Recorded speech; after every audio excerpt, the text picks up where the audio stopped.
So what's your name and where do you live? My name is Melody, and now I live in Tennessee.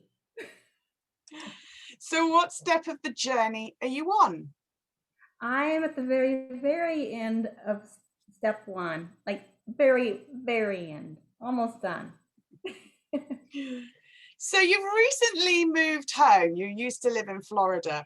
Why did you start your clutter clearing journey before you moved?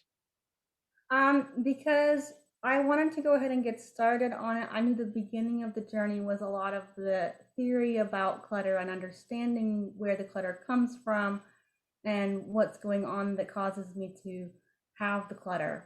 And I thought it would be really good to go ahead and start on understanding it so that when I get into my new place, I would be prepared to have a less clutter, a more clutter-free environment and to make a better transition.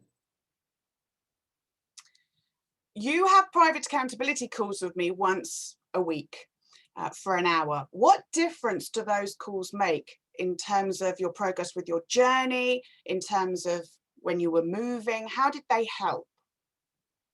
So there's the name of it, accountability calls. It really helps to have the accountability to know that somebody's going to be asking me about how things are going. That helps to motivate me.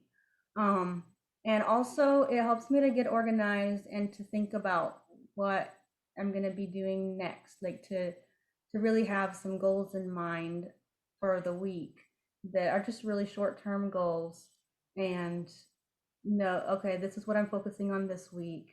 And we discuss it and then see how it goes and make adjustments. And that really helps to be able to have that kind of order in the, yeah, just to be organized in everything like that. So, what would your advice be to someone who's perhaps thinking about starting their journey? Before I answer that, I have to add one more thing to the last question. There's Mhm. also the encouragement that is just like I might have a little bit of a bad week or feel like things didn't go all that well, and just having some like having Claire to say, "Hey, it's all right. You did this part well, and you can learn from the mistakes." Is really good to have somebody encouraging me on when I do have a rough week. Okay, so now what was that last question?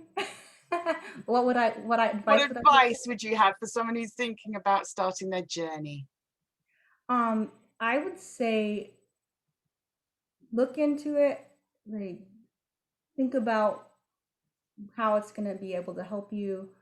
Um, Look at your schedule and find some time when you're going to be able to put in, because it does take time. So you'll need to find time in your schedule where you'll be able to focus on it, and then go ahead and get started because it makes a big difference. It's really helpful. Thank you very much.